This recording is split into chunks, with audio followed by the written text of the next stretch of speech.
Good morning and welcome to Sparking Positive Change, a symposium to end youth homelessness's plenary panel, supporting unaccompanied youth experiencing housing instability and homelessness.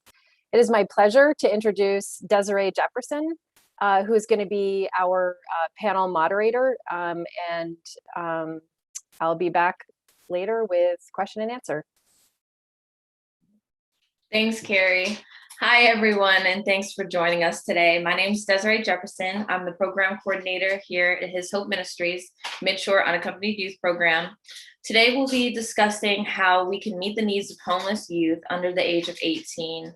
Underage youth struggle especially hard because there's a lack of services that work in their favor. Our goal today is for you to leave with the drive to spark positive change in your community. So without further ado, I'll let the panelists introduce themselves to you. Manny, take it away. Hello, my name is Emmanuel Coleman. I am a former homeless foster youth that has overcome brain cancer. I am now a youth action board leader here in Prince George's County. Some of my hobbies are traveling, listening to gospel music, and using my voice to spark positive change. Now you turn it over to Samantha. For now, I'm turning it over to Samantha. Hello, thank you. My name is Samantha Bollinger. I am with His Hope Ministries. I'm from Caroline County, and my favorite crystal is amethyst. Next is Klause. Good morning, everyone. Good morning. My name is Klause. I am a former homeless youth of 10 years, just about. Currently, I am a serving member on Baltimore City's Youth Action Board. I am an active member of a nonprofit art organization, Art with the Heart, and I am also an alumni of the Youth Empower Society. And I'll go ahead and pass it over to Celine. Hello, everyone. My name is Celine Lewis. I am a member of Baltimore City's Youth Action Board. I am 17 years old and I'm a current junior at Cristo Rey Jesuit High School. And one of my favorite pastimes is listening to true crime podcasts. I will pass it over to Ingrid. Thanks, Celine. My name is Ingrid Löfgren. I'm director of the Youth Initiative at Homeless Persons Representation Project, which is a nonprofit that provides free civil legal services. I live in Baltimore. I'm a mom of 2 young kids, which is the other big part of my life. And I'm feeling super privileged to be an older adult ally who's part of this conversation this morning. Thanks, everyone. So we made a series of questions to help guide our conversation today. So we're just going to jump right in.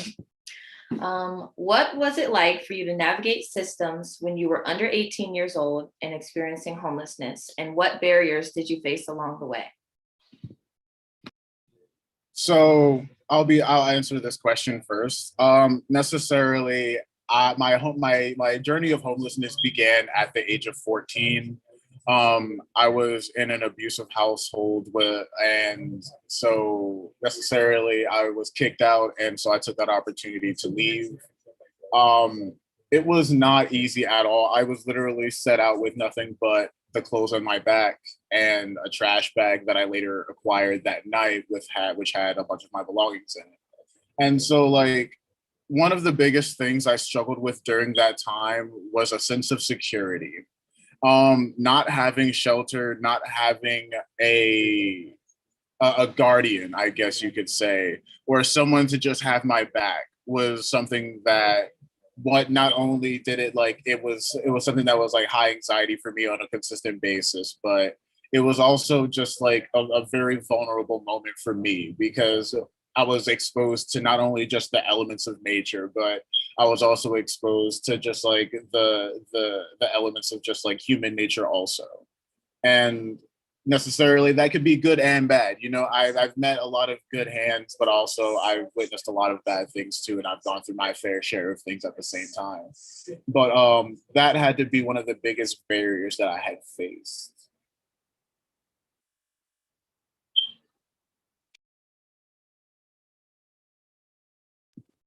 What about you, Manny? Did you face anything specific going through homelessness at under 18 years old?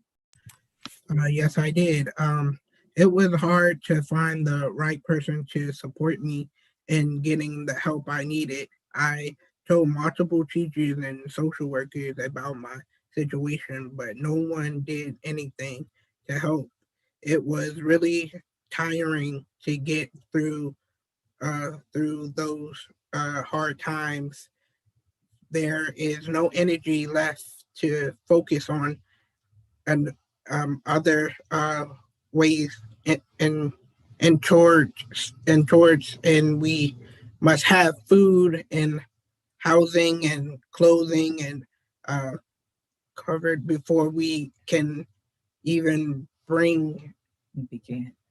uh, thinking about our future.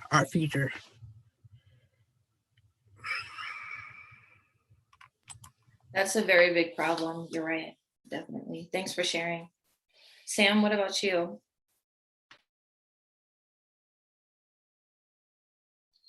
I think my hardest struggle facing homelessness was probably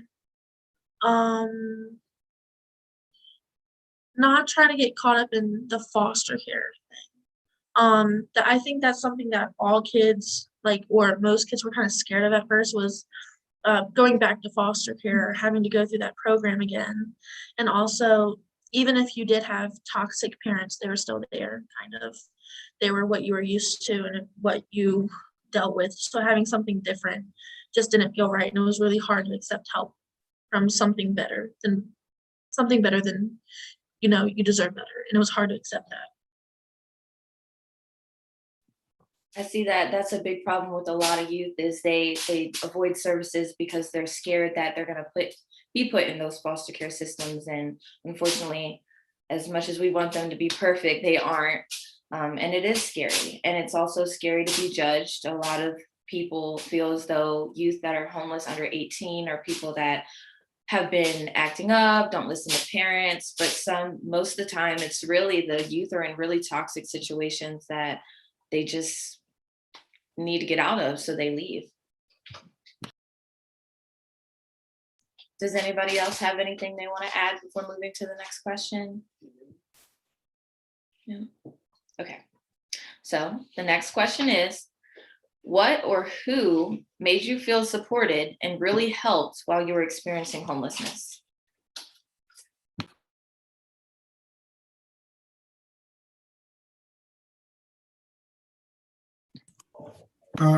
My faith in God, Mr. Bell at the shelter, and the support of my first foster mom and my aunt. I know for me, it was really His Hope Ministries, honestly. Loj Knight and Lynn Keckler, they really were there for me since day one. Even when I wasn't in their shelter, they still were there for me.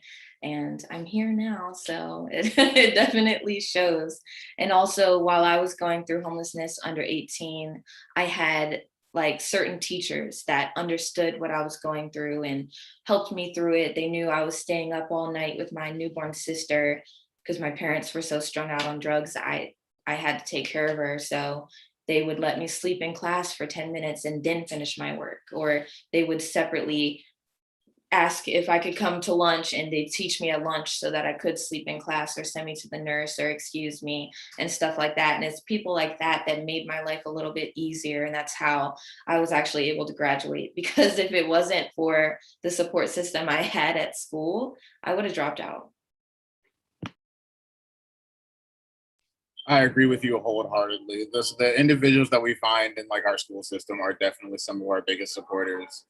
I know for myself, when I was under 18, I was I was really rebellious, and I was very angry as a youth. Considering the fact that I was upset that the world felt very unfair to me at that point in time. Of course, like my thinking and perception of that has changed. But during that time, one of the things that kept me going, my main drive was my pride in myself. I understood that I knew that I was better than what was going on with me. I knew that what I was going through wouldn't last forever. I knew that as long as I worked hard enough, I could get out of the situation that I was in. I had a very clear understanding of bad things don't last forever. And I was given many examples of that over time, dealing with my father, dealing with, being homeless, dealing with the consistent different scenarios and problems I was faced with being homeless under 18. It taught me that I can make my way through things. There's a way through things. I just have to stay consistent and find my way through it.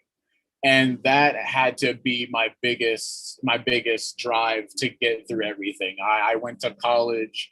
I survived homelessness due to the fact that I knew that I was better than I was going through, and that my situation would not last forever. And so those were my biggest drives. Not to mention the fact that, like, at that point in time, I was very prideful. So therefore, I'm also very introverted. So I didn't really have a support system at that time. My support system was myself. That was the only person I could depend on. So that's why I fell back on myself when I did. I'm actually really glad you added that, because I feel like a lot of us need to realize that sometimes, or most of the time, all the time, when youth or kids even are acting out, it's because of what they're going through. They aren't able to process their emotions, right?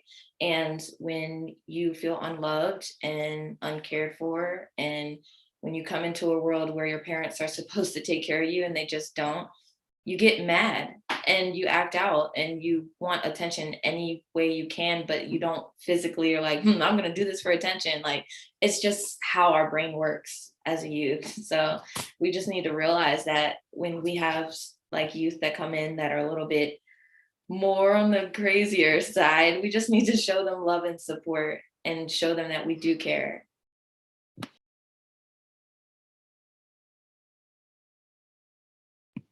Any other comments before the next question? Yeah. Okay. All right. The next question is, what is your vision of a system that is designed to meet the needs of youth who are under 18 years old and experiencing homelessness? For me, I would say having mentors there to support the youth, aside from someone that's actually doing their paperwork, someone there that can lead them emotionally, just checking up on them, not questioning them about everything. And also having youth that may come back in the future to become mentors or Leons to help youth like them that were like, because they were once in that place. So it's more of a better understanding when you have somebody to connect with than just someone you've known for, say, a week.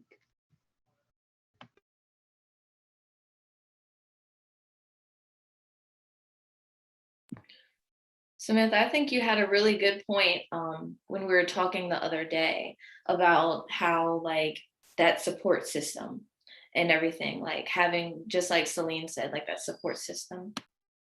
So definitely a support system, but with the support system, like if you're gonna be there for somebody, actually be there. Don't dedicate 24 hours of your time if you're not going to dedicate 24 hours of your time. And I think youth knows, because it's already kind of like a burden on them to ask something like that. But just having, someone to, pick you up from work, driving you home, or something like that, like only because even the little things that, every day people do, it's just so like meaningful to us because we don't have that.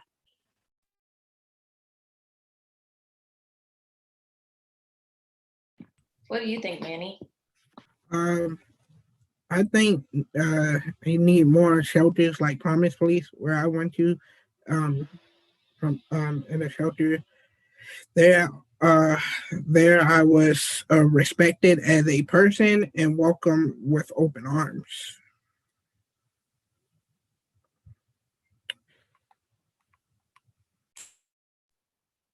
So when I think of the word ideally, I think of the perfect idea, the perfect thought. And so when you think of the concept of youth homelessness and an ideal situation integrated with that, youth homelessness would not exist. The youth would not need support with this sort of thing. You know what I mean? And ideally, we wouldn't necessarily have this issue, or we wouldn't be having this conversation. But in the reality of the situation, one thing that I know that I was void of that I could have definitely used were more opportunities for my voice to be heard, more opportunities for advocacy for myself and other youth that were going through similar situations. I felt for the longest time, over, like, you know, I would say probably half of my life, I felt like the things that I said or the things that I felt did not matter. Like my opinions, my feelings, those things were irrelevant due to the environment that I was in. But not only that, but due to the fact of the situation that I was in was not a common situation to my knowledge. You feel me?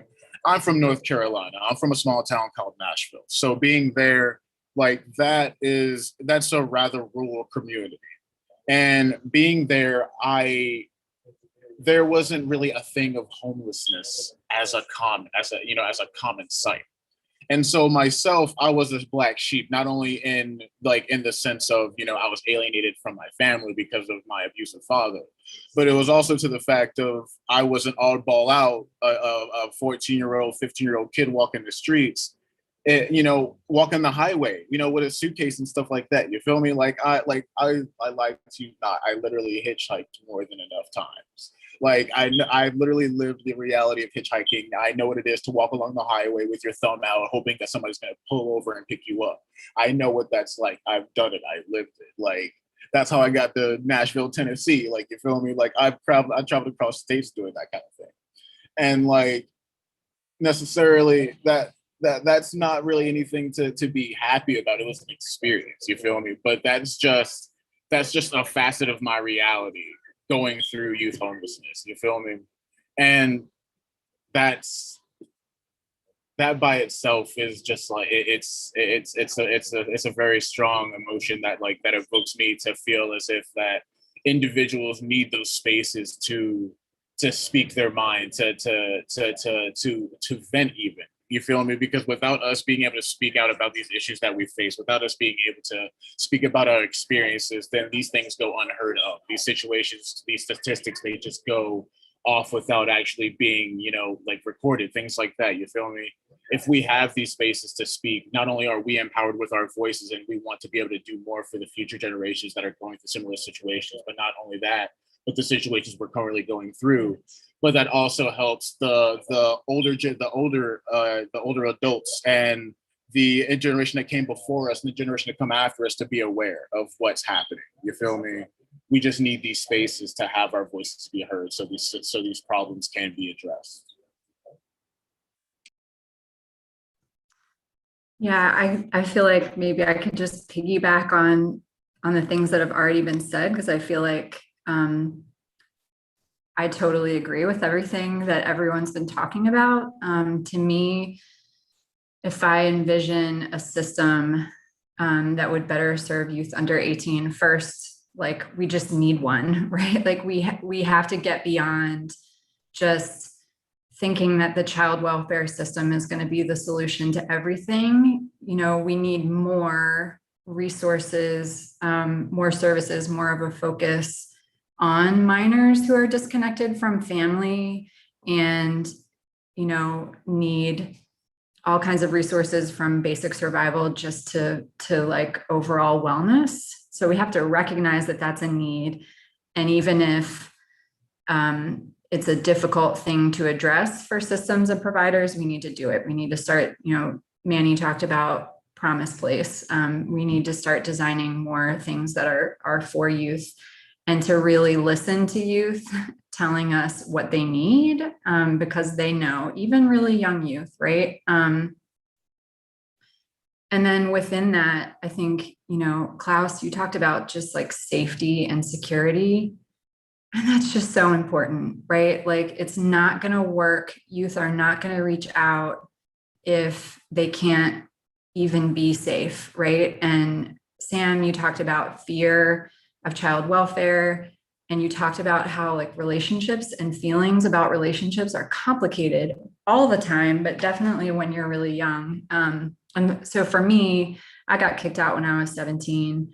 Abusive father figure as well that I was trying to resist, and basically like there wasn't room enough for both of us, right? And a lot of what's being said is bringing things up for me around like complicated feelings about relationships. So if I imagine a system that's really going to support minors, providers in that system would really need to listen to minors and listen to like, well, yeah, I had this horrible experience in my family, or things are really bad, but like I still have these feelings, of a loss around those relationships, or I still have this love for people in my life. I'm struggling with figuring out how to accept that people who are supposed to love me more than anything and protect me might not do that, right? Like that is a loss. That is hard when you feel that for the first time. The people I love won't necessarily love me back the way I need them to. Like our systems need to be able to hold all of that, right? And respond to that. It's not just about like, I'm going to give you some bus tokens. Like we even, not saying that like one provider can do everything, but just seeing youth and young youth under 18 as whole people and being able to respond to that and try to build safety around that and try to honor relationships and honor their agency and their decision-making power, which means that we need to have the knowledge about laws that affect minors. What are the options to them? Be able to really take the time to counsel around that, give the right information, take the time to build a trust and relationship, and then youth can make their own choices. So to me, it's a lot, but some of the most important pieces are like creating the resources and then just the like seeing minors as whole, full human people, who deserve to be well and safe.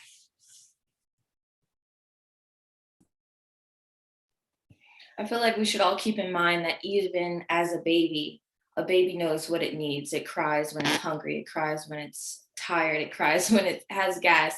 So does everybody else. They just don't know how to word it and express it at that point. Youth should be able to have a choice on what they have going on in their life. They probably spent years or months before getting assistance taking care of themselves on the streets, which is one of the hardest things that you can ever do.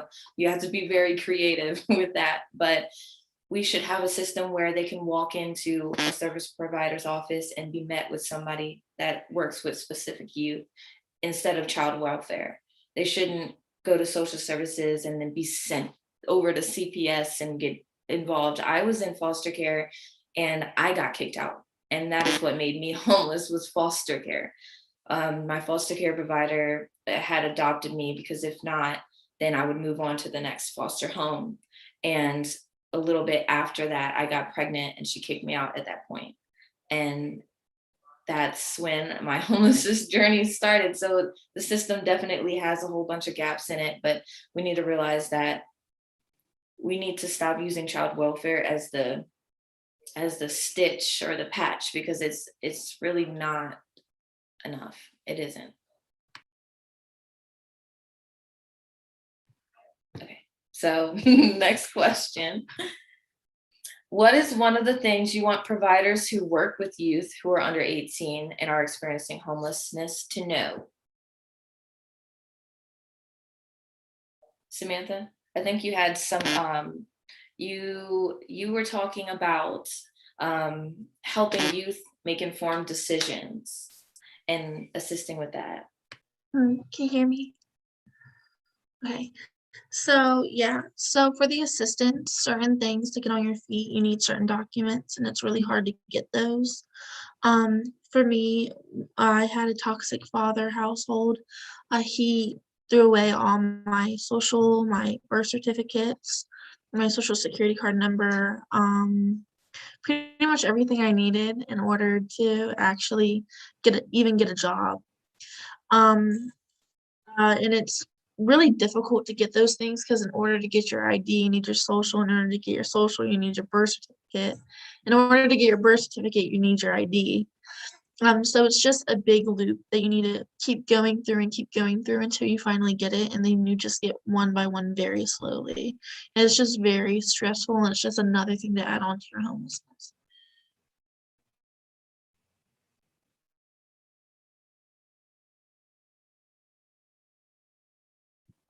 Celine, what about you? I think you had a couple things that were really good to add, like treat youth with respect and kindness, even when you're having a bad day and stuff like that.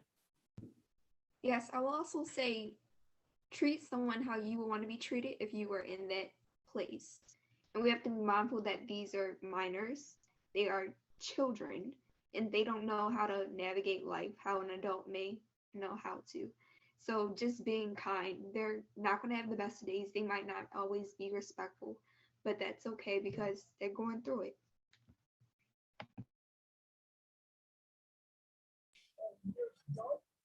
So I would have two goals necessarily. There's one short-term, one long-term. We always have to keep things concise. So necessarily our short-term goal would be to stay connected, to keep up to date with things. In our community, one thing that we often do is we do check-ins nearly twice a week, just about. Every time we meet, every time we see each other, we check in actually. And those are the moments where we take to generally be vulnerable and to let our support system, our support foundation understand where we are. So not only can we know where you are, but we can also meet you where you are. A big thing is meeting somebody where they're at, but not meeting them where you want them to be.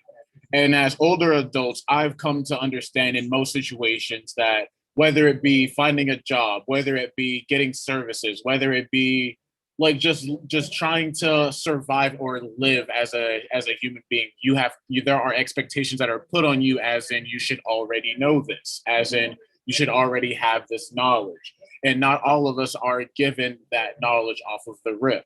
So when it comes down to the fact that we aren't exactly aware of everything, meeting us where we're at, meeting us halfway, so either one, you can give us the knowledge that we require, or two, you can get us to where we can get the knowledge that we require. You feel me? Meeting somebody halfway is probably the more important part of getting somebody along the path of productive and proactiveness. You feel me? I know in many different situations of mine, I definitely would go above and beyond to get what I would need. You feel me? I would stay on top of what I need. I would stay on top of everything that was required of me to get what I need. But not everybody is built like that. So you have to know when you have to meet somebody halfway. You have to understand that not everybody is going to be on the level of, I already know this, or I got this on my own. You feel me? You have to make sure you understand that people are not always on the same spectrum of where you are. So meet them halfway. That's short term. Long term, that would be more along the lines of finding things that are like, matter of fact, it's just the simple fact of no matter what you do, no matter how small or how big the contribution you give to the effort of ending youth homelessness or providing for a youth or providing for anybody in general, there's always more that you can do. No matter how small or how big it is, there's always more. There's never enough good that you can do. One of the big examples that I get from that actually comes from a comic book called Invincible. One of the main characters, well, one of the not really main characters, but her name is War Woman, and she's a big philanthropist, and she saves the world and all this great stuff. She's an all-arounder great person. You feel me? And her big motto, and one of the big panels that she was asked is, "Don't you ever do enough?" And she looked at the individual that said that, and she said, nobody ever does." And so that's the big thing that sparks that. We could always do more. There's never enough good that we can do in order to boost more and to create more. You feel me? It's always a chain reaction kind of thing. You give to get. And so you give somebody 10%, they'll give you 20. You feel me? And that just goes right along with meeting somebody halfway. It's all a big circle. We just got to help each other out. and just knowing what to do and how to support somebody is just half the battle for it. I think that's a perfect segue, because you were saying knowing what to do and how to support people is half the battle. I totally agree, but it is part of the battle, right? And I think one thing I would say to service providers is figure out what to do and how to support minors who are separated from family specifically, because what I've observed and experienced myself as a service provider is, I think partly because we don't really have a lot of programs that are specifically designed to serve unaccompanied minors experiencing homelessness. You've got minors who might be showing up in youth serving programs that mostly serve older youth, like 18 to 24 years old, or minors who might show up even like at older adult focused programs. And so the staff, the service providers who are there, because they might not specifically be focused on minors, often like there's a lot of misinformation or just lack of knowledge and information about basic things like, what do minors who are on their own have the legal capacity to do, and I think service providers, in my experience, get freaked out by that, right? Because it's like, okay, this is kind of scary because I'm not really sure about like parental consent issues, liability for me as a service provider. This isn't really clear cut. It feels really gray. And when things feel really gray and you're talking about, a youth under 18 who's on their own, a lot of the time service providers will kind of be like, I can't really do anything for you. Or there's this like resistance to having this like, we're going to figure this out mentality, right? Like, I'm not sure about it. I'm kind of out of my depth as a provider, but I'm going to think with you outside the box. Like, we're going to get it done, whatever the thing is that you need done. And I'm speaking from my personal experience and trying to be like humble about this, right? Like, not saying I've got this all figured out and I do it the right way. Like, I have experienced those feelings for myself, right? And so the way as a service provider that we can work through that and be able to really show up the way younger youth need us to show up is to get educated about those things. And where there are barriers in the law or barriers, gaps in the law, gaps in what resources are available, we can work in collaboration with youth to address those things. So like one recent example in Maryland is that there was a service provider who works with it's SHIP of Frederick County. They did a session yesterday. They work with students, K to 12, experiencing homelessness. And they recognized that, they were providing a lot of basic needs services and counseling, but they weren't providing housing. And they saw repeatedly that safe shelter and housing was something that younger youth who were on their own needed. It wasn't clear in Maryland law whether minor youth who were unaccompanied could consent to enter shelter by themselves without parental consent, right? So they got a bunch of organizations together. My organization was part of this. There were youth who were part of this effort to go to our state legislature and advocate for clarity in the law. It took 2 years. The second year that bill was in, it passed, created the right of unaccompanied minors to consent to shelter admission for themselves without the need for parental consent. And then they started a host home program that serves minors, right?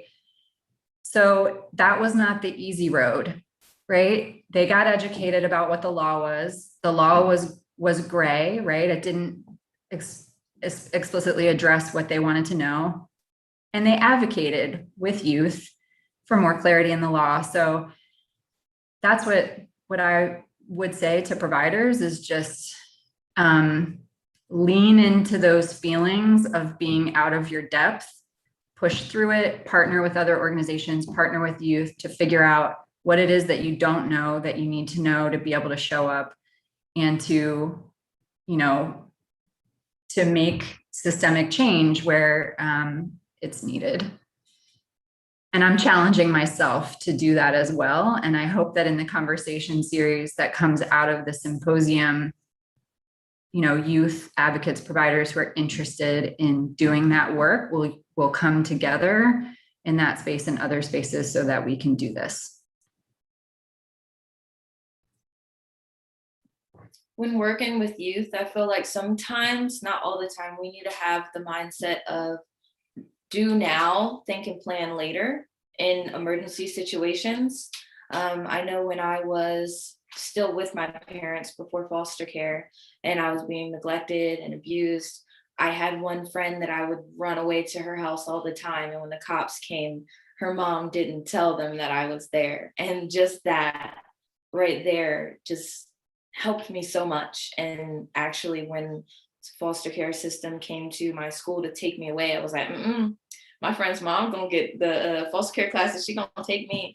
And that's how it all started. So it's like just having that one person to just not think about the logistics of things and just help for the time being, and then worry about all the rest of the stuff afterwards, that really does make a big difference. I probably would have I don't know what I would do if I got put into a group home or something. So that's very important. I know we had circumstances at His Hope with that, like when there comes a youth that isn't 18 yet. You gotta do what you gotta do. You gotta help them. They don't have anybody else. No, there's no services out here. Don't be that person to be scared that you're gonna get in trouble or scared that someone's gonna say something or it's gonna be a big news or whatever. Just help them and then work through it, figure it out, make it work.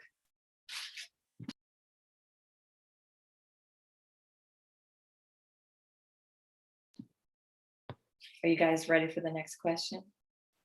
Yeah, okay. Okay, next question is, what do you want youth who are under 18 right now who are experiencing homelessness to know?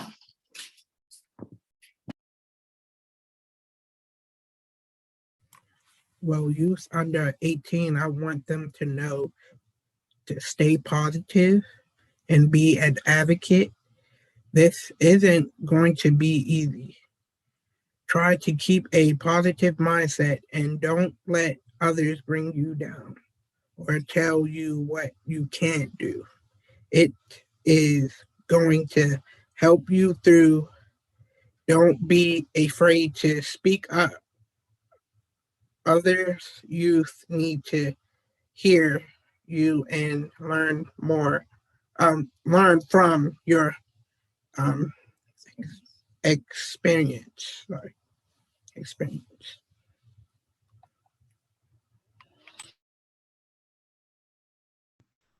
I would say keeping the end goal in mind, although it may be a painful situation right now, try to stay positive and try to see where you will want to be in life and just try to get there. And once you get there, think about how you want to help other people that was once in your position.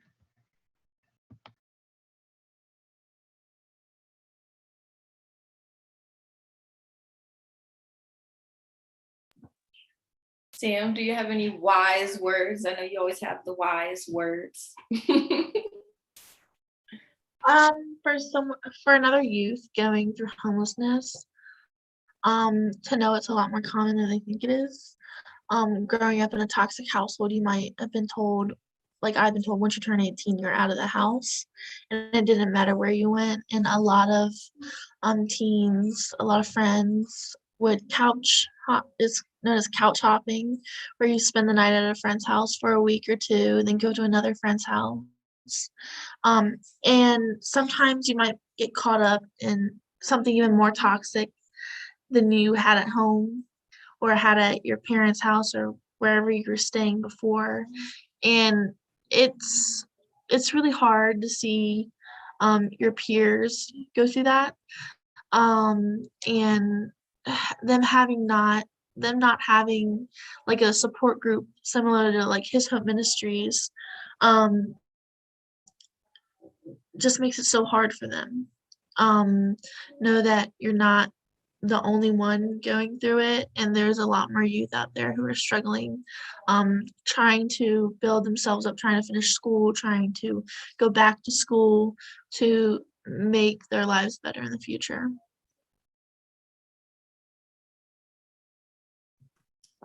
Yeah. Go ahead, Desiree. I just definitely want to add that it's very, very important to speak up, because I, as well as a lot of people that probably like graduated and stuff and like, you know, moved on from high school, you do not keep those friends. Those are not your friends. They do not follow you anywhere in life. They just go and they all wither away. And it's not worth having to finally start your life in the good direction at 25 when you could have did it under 18. I was one of those people. I was very highly liked. I was one of those people everybody knew, and I didn't want nobody knowing I was homeless. I was sleeping in my car, then I would go to a friend's house, take a shower, I would go to school, I would walk to work, walk home, and I would like hide from people. I didn't want anyone to know. And it took until I was maybe 23 with 2 or 3 kids for me to finally be like, okay, well, look, something got to give. We got to do something. I would have been way farther in life if I would have got the help when I first had it. I would have had so much more help back then than I do now. And most services are like easier and more helpful when you're a youth. Once you turn 25, there's not a lot of services that help extensively for adults. So you definitely want to speak up now. Do what you got to do. Go to school, finish school, go to college, do what you want, follow your dreams. Don't let what happened to you be a part of you. Heal yourself, and you will continue to walk into situations that are toxic and repetitive until you heal yourself from what you dealt with in the past. Definitely. Just that's my little spiel. Yeah, on that part of healing yourself, I don't know who needs to hear this, but I would say to youth going through it, it's not your fault. It is not your fault. And I don't even think that we necessarily realize, like when we're really young in that moment, the feelings of it being our fault or the feelings of shame that we sometimes are carrying inside. I think like sometimes that can sort of come out a lot later. Like Desiree, you said sometimes it can take a long time to work through things and have a different perspective on what you really were carrying with you when you were younger. And yeah, those feelings of like my family couldn't or wouldn't give me what I needed or protect me the way I needed them to protect me, like that can like you can really internalize that as being your fault, and that can hold you back from a lot of things. I think it can hold you back from asking for help. I think it's, you know, it's like typical to get into some stuff and experiment, and you know, when you're younger and when you're hurting, I think it's like natural for a lot of youth to kind of you know, self-medicate to deal with that. And like Sam, you're talking about staying with like your peer group, and if you don't have a place to go, like I think you can end up like kind of partying a lot. Or, you know, Klause, you talked about being in situations where you see things or things happen to you, and when you're young and you're on your own and you're maybe doing drugs because that's what people are doing, and like it's what feels good to you to kind of make things go away, like things can happen to you. Things just happen when you're out there like that, I think. And it just like compounds these feelings of shame, I think, over time, that might not feel like that's what it is in the moment, but I think it can, that can be in there. I don't know if I'm saying this very well, but so I would just say that it's not your fault. And a lot of young people, I think, unfortunately, sort of share the experience of having those feelings about themselves that are hard to move on from. And then you end up feeling like you're starting your life late. It's all part of your life. It's all part of who we are, but it can hold you back. I wanted to piggyback off of what Ingrid was saying. To the youth, it really isn't your fault. It's really not. My biggest point of advice is don't be afraid of your emotions. In my journey of therapy, I've learned how to differentiate feelings and emotions and the difference between the two. So those things that you feel on the inside, your actual emotions, don't be afraid of those. Actually embrace those and use those in a productive manner. I was, like I mentioned before, I was a very angry youth. I was very upset, and I used that as a fuel to keep me going. You feel me? Like, there's one thing that stuck in my head that my father had said to me as a youth, and he said, "You will never be better than me." And I used that exact moment time and time again to boost me forward, to keep me going. And so I don't allow my circumstances to define my future or to define how I will move forward. And that's what, unfortunately, I've seen more than times than not, that youth, when we're faced with this oppression of homelessness, or we're faced with this desperation and oppression of the hole that homelessness puts us in, we often clam up and then we just wallow in it. And don't get me wrong, I've been there before. I know what it's like to wallow in your misery. I get it. It's addicting to a sense. It is. But you have to understand that you are still powerful. You are still capable. You can still do something. Your efforts are what gets you forward. I am a prime example. I became a parent at 20 years old, and that is when my whole spectrum of survival decided to switch, because not only was I surviving for myself anymore, you feel me? I was still going through homelessness at 20 years old, you feel me? And like during that time, I was still trying to figure out how to survive. And that was still the hard thing to do day after day after day after day. But after I found out that I was going to be a father, that's when things had to get switched up into a whole different gear. And we have youth out here that are not parents, and that's perfectly great. That's fine. But we also have youth out here that are parents, and that is great. That's perfectly fine. But the fact is that we have youth out here that are surviving for more than just themselves. We have youth out here that are surviving with siblings. We have youth that are surviving with children. We have youth surviving for themselves. And that all by itself is enough motivation to spur anybody to want to do something. If not you, you should want to do it for the person that's beside you that's also going through the same thing. You feel me? I understood that, with my personal ideals, with like, I'm going to do this for myself. I'm going to get out of the situation for myself. After I learned I was going to be a parent, that entire gear switched to stop being about me. And then it started being about my child, my daughter. She's asleep in the bedroom right now. You feel me? Like, she is just fine. I've been able to care for her, and I've been able to provide for her effortlessly. Well, okay, that's a big cap. So I've worked very hard, and I've learned to acknowledge my successes and my accomplishments. I've done a lot of hard work to get to where I am today. I crawled from the ground up to get here. And that is the prime example that I want other youth to be able to use to get them to other places too. You are not defined by your past. You are not defined by the current situation you are in. You are not defined by what someone has said to you or about you. You are defined by what you put forward and what your mentality is putting you forward with. You are what define you and your future. That is the biggest advice I could provide for anyone.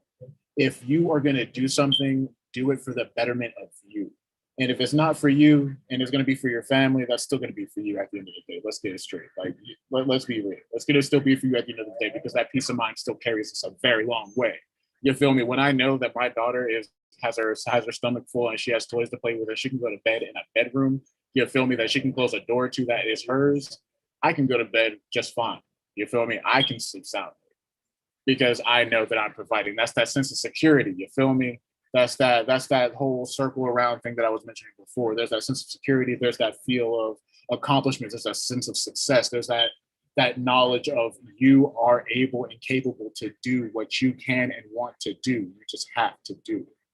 You can do it. Trust me, you can. Since we have a little bit of time, I did want to spark a conversation about mental health, because that seems like something that a lot of youth avoid.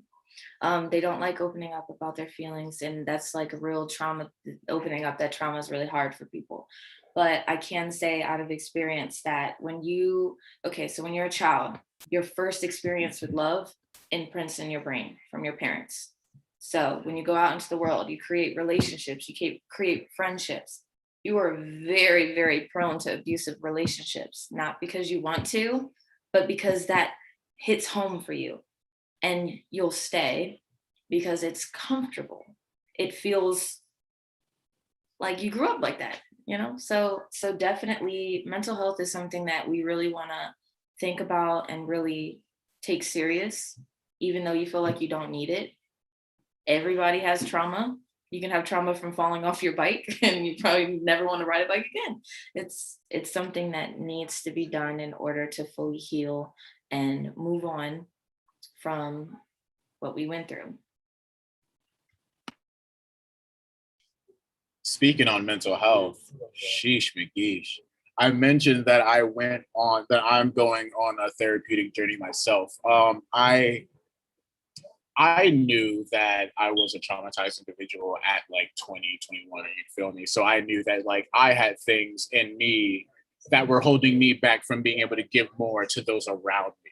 And I felt as if at that point in time, that's what was a big obstacle in me and building relationships and building lasting relationships with individuals.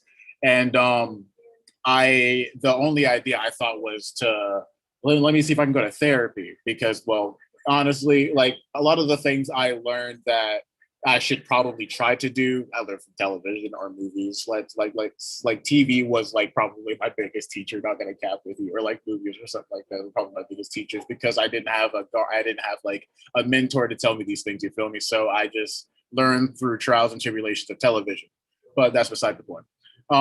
Necessarily like, so when I finally sought out services, I want to say that was when I was 23.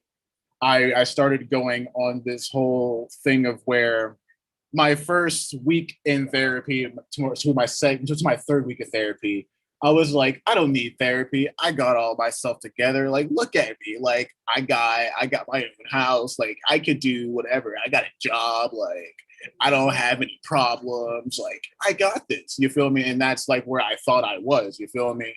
But then as I was going through therapy, I was learning that the things that I thought I had together were just encased inside of this big stone box. You feel me?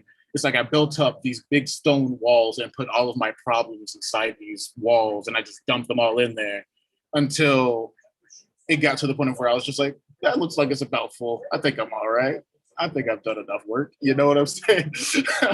And like, as I began to dismantle those walls that I put up, I learned that all that work I thought I did, I had not.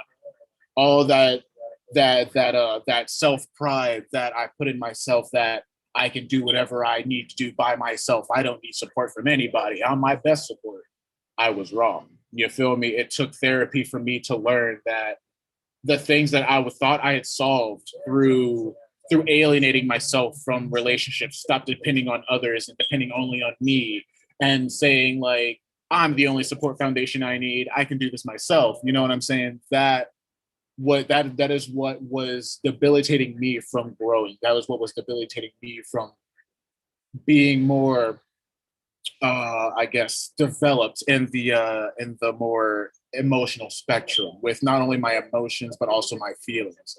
Once again, I learned the difference because why? I went to therapy. See what I'm saying? Therapy helps. But like, I'm still going through my journey today. But where I stand today, I've learned so much. I'm able to give so much more of myself to individuals that I feel as if they deserve me. I know who deserves my attention, my energy, and I know where to put my emotional energy and my mental energy and things like that, because I did the inside work to get there. It is never, you can't downplay the emotional and mental work that therapy provides. And if there is something in you, and you have to be completely honest with yourself. You cannot hold yourself to any cap. You can't hold back secrets from yourself at all. You have to be completely honest with yourself when you're asking yourself this question. Am I actually 100% okay to love myself unconditionally and love someone else too? Because a lot of us love to go into relationships or to these relationship building scenarios where we feel as if we can give ourselves to somebody else endlessly when we can't even love ourselves, limitedly. You feel me? We can't even do that.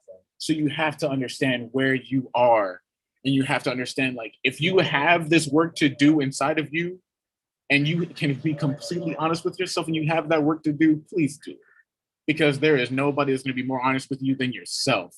And then you'll learn more about the honest part of yourself going through therapy. Trust me, you will learn.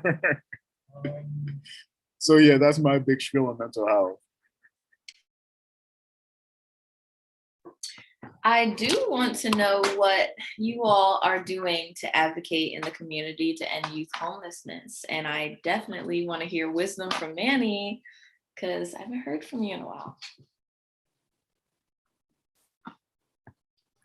I want to talk about what I'm going to do. I'm going to start giving more positive feed to homeless youth, and I want to start pretty much speaking more. Speaking more can change the world. And I believe by any speech with homeless, foster care systems, anything like that, I would love to speak on more of these things because it's a lot that goes on in these systems. It's a lot. You have families that abuse you. You have families that put you in houses that it's not fixed up, don't have a door on your door. These are my experience. So I've been told I was stupid, crazy, dumb. These are experience that I have. So I can speak on my behalf. I can speak on what I've been through. I also can speak on other behalves of people that's also been through my thing, because I've been through it too. So I just want to tell people out there, it's okay to speak up. It's not scared. Don't be scared to speak up. Let somebody tell you what's going on. Let yourself tell that person what's going on. In school systems, and foster care agencies, and all types of whatever agency you're in, just tell them. It's no shame in nobody's game. You know what I'm saying? Just tell them. It's always going to be okay to, don't be scared to say what's on your mind. I'm talking about older kids. I'm talking about younger kids. It's a lot of things that goes on in these homeless shelters, and I've seen people be kicked out because of their, their how would you say it? If you're gay or whatever. I've seen people be kicked out because of that, and I'm like, is that what a mom is supposed to do? But I want to speak on behalf of people that don't have that voice, and I want to speak more, like I said, and I want to be an advocate for people. So I agree with Manny, especially when he says that it's okay to get help. I think there should be no shame in getting help. I think there shouldn't be any shame in admitting you need help as well. And I think that's the biggest thing that youth, and I think any type of homeless people have to go through, is admitting that you're in a rough place and you really need help right now. That I think I saw a question in the chat, Sam, and everybody, like way earlier, unless I imagined it, about like what kinds of like biases do you think that you've had to deal with, like as a youth or a younger youth trying to navigate systems? Because I think that goes hand in hand with what you were saying, Sam. It's like that stigma, like it's not just coming from within youth being embarrassed, right? It's like, and Manny, you talked about like horrible names that people have called you and like ways that people have treated you totally unfairly and inappropriately. So I don't know if anybody like has thoughts about that or experiences of how you feel like systems or like people who you tried to get help from might have been biased against you in some way. Yeah. So I think a lot of labels are put on people. Like, I feel like if you were to think of a homeless person, a lot of images would come up as like New York City, tent on the side of the road, but it's not like that at all. Literally, the person next to you at your job in a suit could be homeless. It's not like I think it's a lot more common, and it shouldn't have to have a label like that. And I think also kids who go to school also get labeled as the troublemaker, or Klause also said he had a lot of anger, but that was the thing driving him. The troublemaker at school, being the troublemaker, that's the thing that could be driving him to continue, or it could be the only thing that's actually pushing them forward. And if they didn't have that, we had no idea where they would be.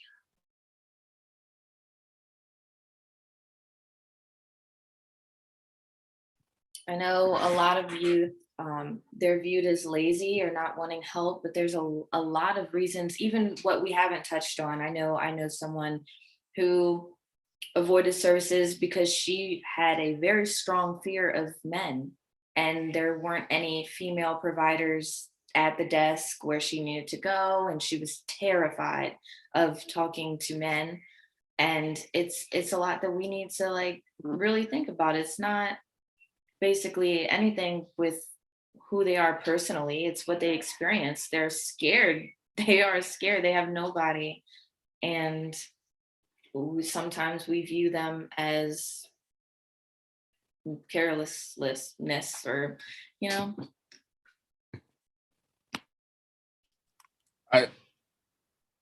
Go ahead, Manny. You're good. Go ahead. I also want to tell people, even though people that have disability, people can also treat you wrong in a certain way. I have a disability. So on going on when I was in foster care, I had people take advantage of me.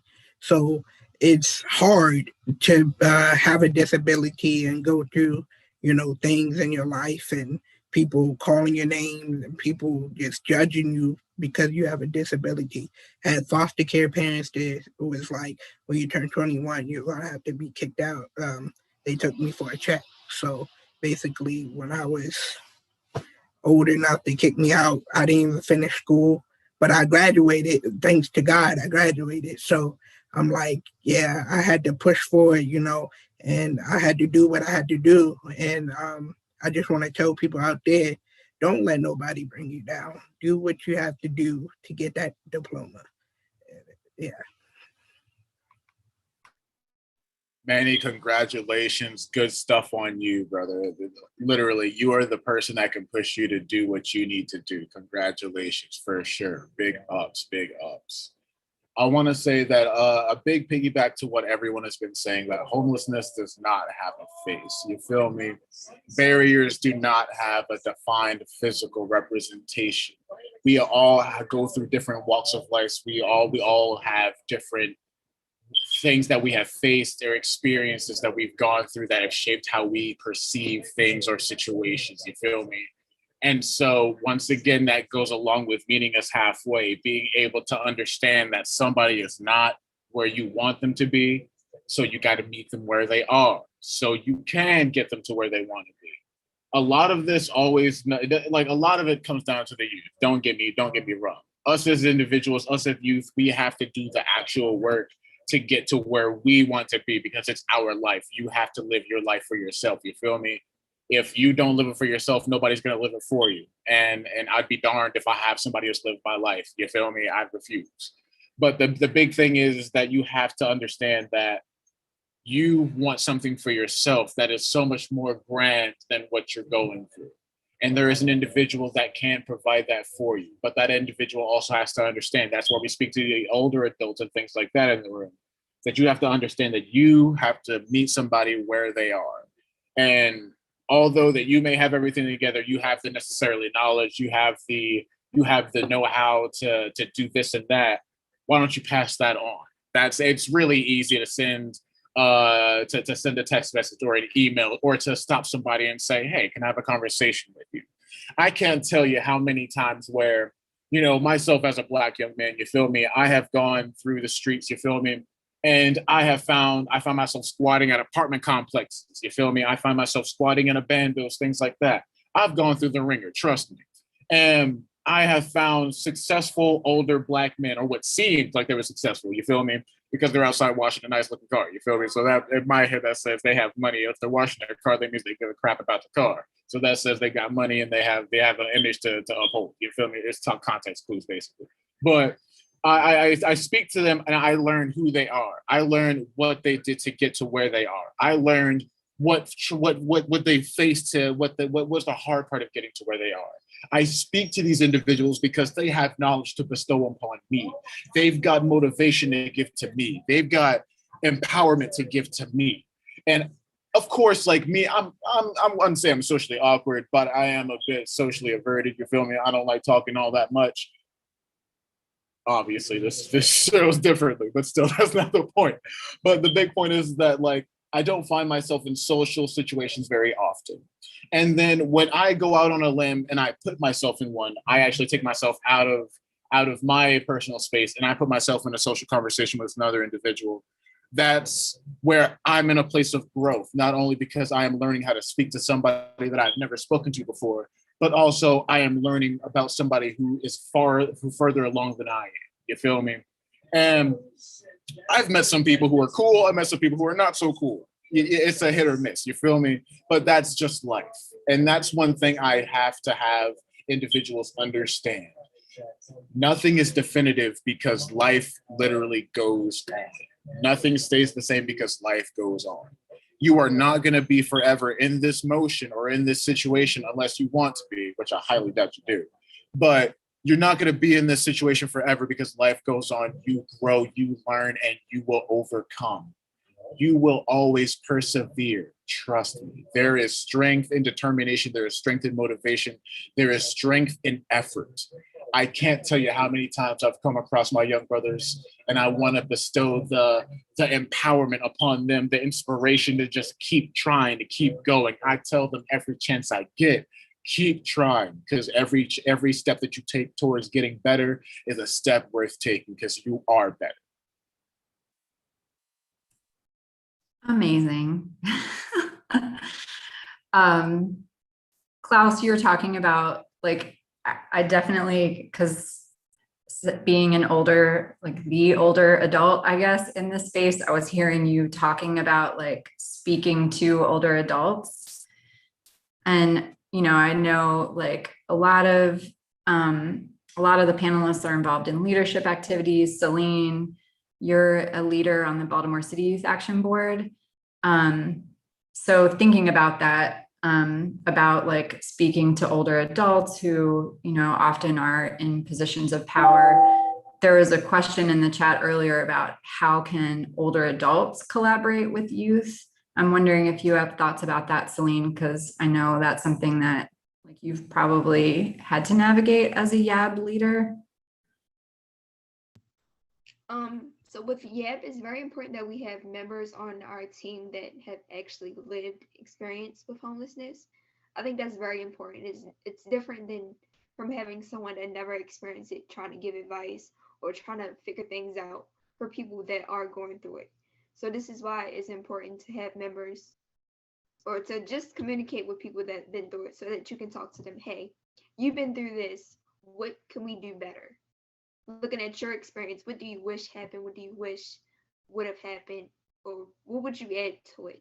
Also, I would say partnering with youth with social media. I think social media is a huge tool that we can use to advocate for different programs or reaching out to people and just getting their feedback.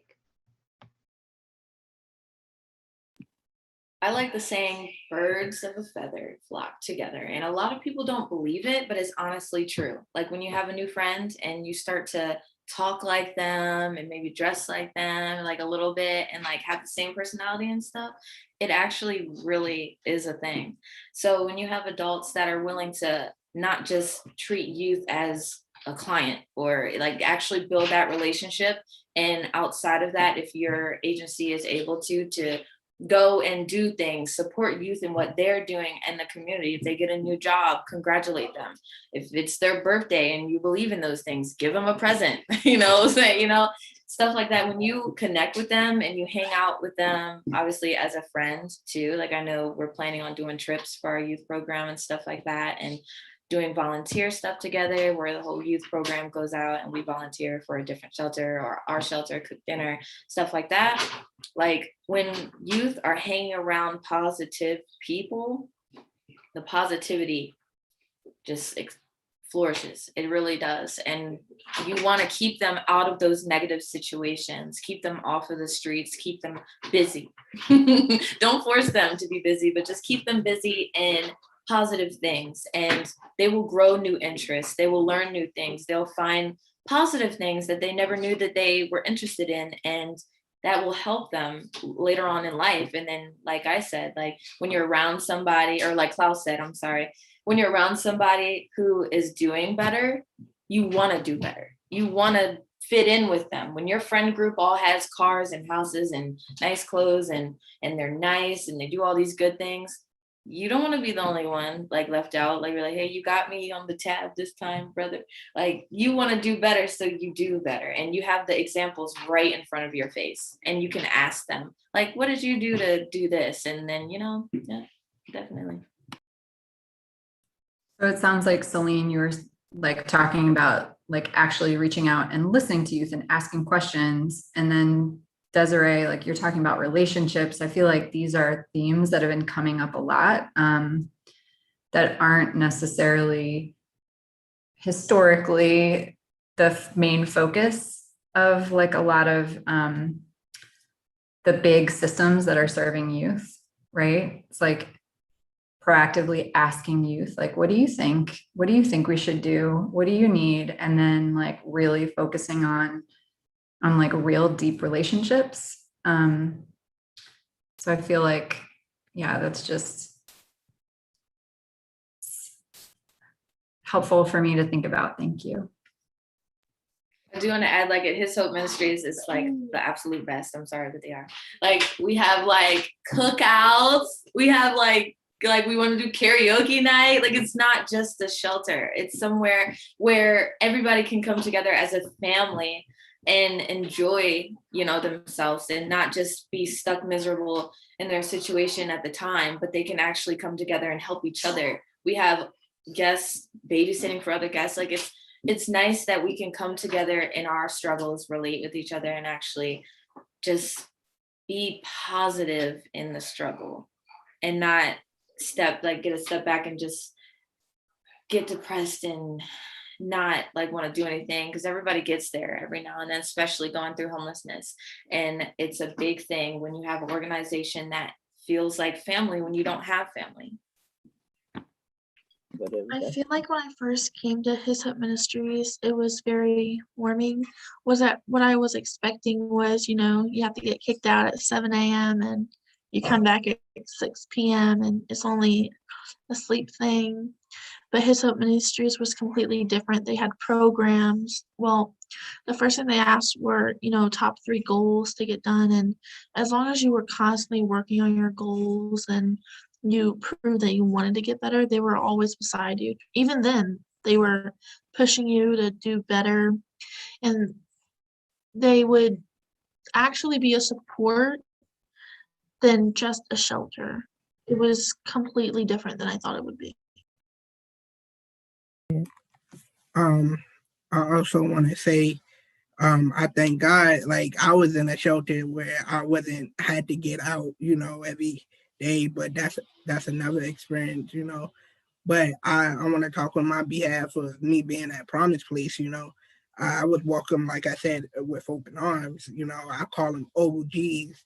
So I got a lot of knowledge from them, and with me being there and me coming out, I still call every Monday. Every Monday I call because that's a good communication. That's a good feedback for me to talk to people like that because they give me good knowledge. You know what I'm saying? They check on me, I check on them. And I want to tell youth, young youth and older youth, keep the people, keep your contact. With people you look up to and people because they can help you, they can change your life. You never know. So I tell people out there and in this chat to really keep in contact with people. Including close friends that you care about. Because you never know how you can change their day and how you can make a difference in their life at that time.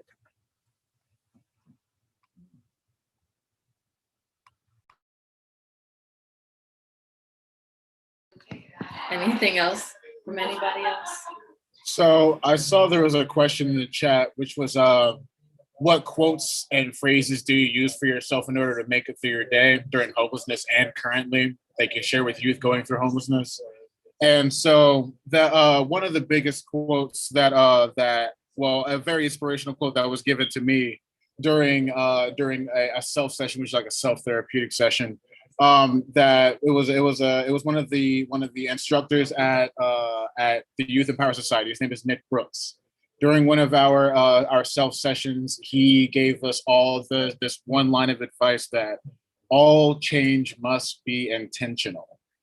And after I heard those words have stuck with me like glue. I can't tell you how many decisions I have made based completely on that quote itself that have worked out for the better versus the worst. You feel me? When he said that literally, like, it triggered something in my brain. It's just like, you know what? This guy's right. You know what I mean? It's just like, if I want to change something, I've got to do it. Like, I've got to put forth the effort to do that. And so that's why, like, today, like, I can even say I'm at where I'm at because, like, I put forth the effort to get there because I wanted to see a change. I wanted there to be a change. Oh, what's up, baby? And so this is my pumpkin. She makes an appearance. Finally, she wakes up at nearly 12:30. But this is my pumpkin. Her name is Lasara, and she is still tired. But that's literally one of the biggest quotes for me. All change must be intentional. She is the cutest. I just had to say that. Thank you. I have my 3 posted on my wall. I wish you guys could see it. So I'm gonna read mine because it's really important. So the first one is the wings of transformation are born of patience and struggle. It's all about butterflies. I love caterpillars, butterflies. It symbolizes growth. I love growth. You do not wake up and become the butterfly. Growth is a process. And the best one is new beginnings are often disguised as painful endings. Everything happens for a reason. Everything. It may not feel like it's the best thing right now, like a breakup or, having to leave your parents or anything, but everything has a destination. And even though it may seem bad and homelessness may seem like a struggle, it's for a reason. You're being put through this for a reason because it's not testing your strength. the higher power, I don't want anyone to feel like they have to believe in God or anything, but whatever you believe in, they would not put you in a situation that will break you. You are strong for a reason. We go through things to learn lessons that will better help us in situations that are soon to come. So don't ever think that the situation that you're in is like, oh, woe is me, my life sucks, because it's all about the mindset, positive mindset. If something happens, like my car broke down and I'm like, I want to just be like, oh, I hate my life. But then again, I'm like, okay, well, guess it's time for a new car. Like, it's all setting you up for something better. And just always stay positive. Homelessness just means when you hit rock bottom, only way you can do is go up. I'm saying. I have another one going off of what she said about destinations. I remember my pastor a while ago, a video she made when she was at another church. She said, when you go on a field trip and you get a permission slip, there's a start time and there's an end time. So just like with a destination, there's always an end time. It's not going to last forever.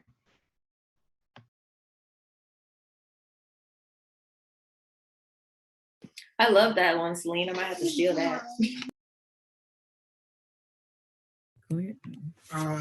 My quote is, won't he do it?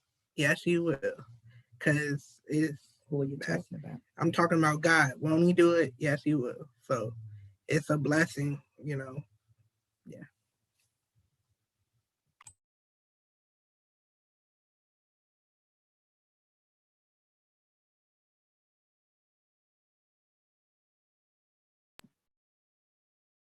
Okay, so if that is all, Klause, did you want to add your final remarks? Why, sure, why not? So, as far as like our closing statement, I just want there to be a clear understanding that we have these discussions, we have these conversations so often, and we all gather these spaces to have these conversations because one, we all see the same problem. You feel me? We all see that there's a giant elephant in this room that we call our world, and we all want to do something about it.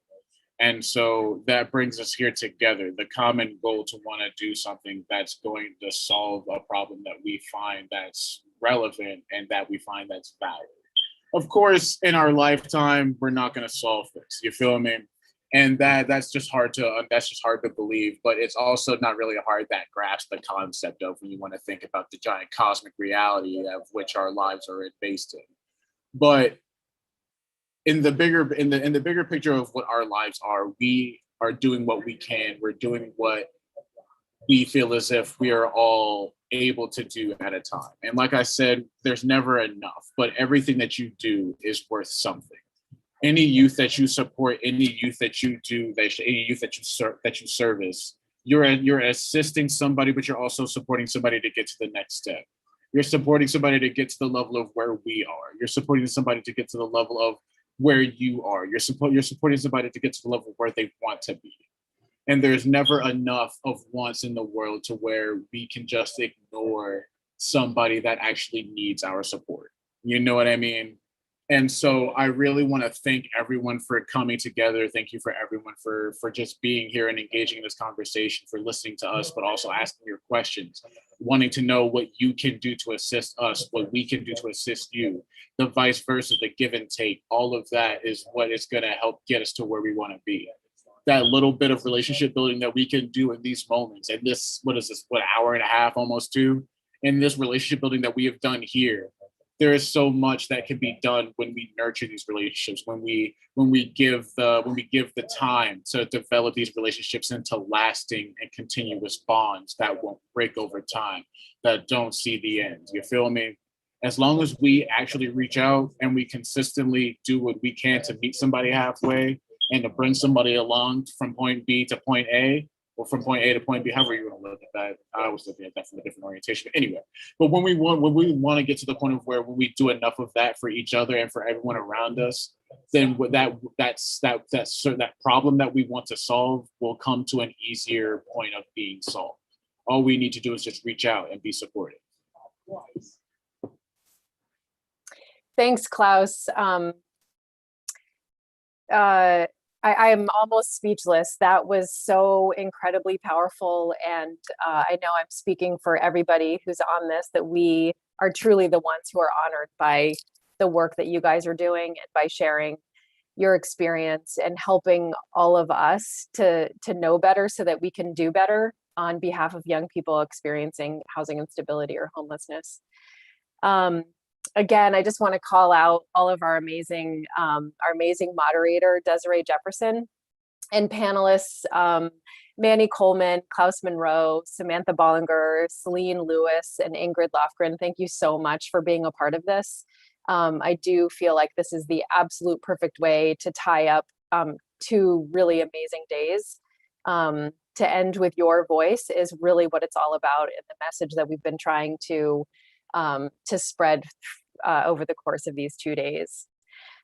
Okay, so as a reminder, there'll be evaluations at the end, sent out at the end of today. Please make sure you complete the evaluations, as it helps us plan for future events. The link for today's evaluation is being posted in the chat. If you missed yesterday's evaluation, it'll be sent out by email by the symposium hosts after the symposium closes. Please allow up to 30 business days for the recordings and for your staff to mark attendance. Once attendance is marked, your certificate will be accessible in the ideas at the Institute. It was on one of in the chat and on the opening slide, but I want to really encourage people to sign up for Sparking Positive Change, the conversation series. Ingrid also had mentioned it. We really want to continue the important work that started here at the symposium. In order to truly transform our practice and meet the needs of youth and young adults experiencing homelessness, we are committed to continuing this work, and we really want everyone to join us and pass the word about those conversation series. You can go to our website, www.youthreachmaryland.com, and it's been added to the chat. For the past 2 days, I just want to thank all of the workshop presenters, the lobby chat presenters, the chat moderators who have helped us out, and you as attendees for helping to make Sparking Positive Change a huge success. And thank you for your tireless efforts to create systems and programs that better serve young people experiencing homelessness. And I personally look forward to welcoming this panel and all of you to what is hopefully our in-person symposium to end youth homelessness in 2023. Thanks, and enjoy the rest of your day.